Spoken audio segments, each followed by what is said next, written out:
Warjaa leenca koo leenca sabaf dhiigu galma ati ijaarte kaadireen hin diigu leenca jecha tokkoon abashaa booresse booni boonaa kiyya sumatu nu boonse kanaafuu addunyaan waa'ee kee odeesse gootarraa dhalatte ilma waaqoo guutuu kaayyoo kee jabeessi hanga lubbuun duutu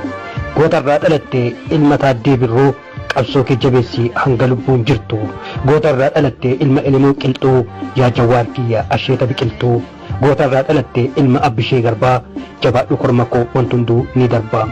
guma abbaa ofii ilmatu kaffalaa inni kun dadhabu kanatutti darbaa kanaaf urjiin sabaa hadha Jawaar geesse nuuf jiraadhu yoomuu harmeen Jawaariin deesse Jawaar yaa leenca koo kan onneen sibiilaa Oromoon qulqulluun sifaana hiriira waan ati nuuf taate kamimeen kam dhiisa galanni kee iddoon garaa keenya keessa ciisa nu bilisoomsuuf jecha waa meeqa mudattee maqaa barbee khaalee ayyuu hedduu qabnaa kan biyyaa galammiisaa tula yaaduu harka diinaa jira okko anfamee nu jiddu hidhaa fi tumaa jecha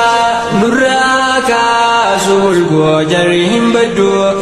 rabbummaan bilisummaa nu hafiduu rabbummaan bilisummaa nu hafiduu murtii haqaa dhabne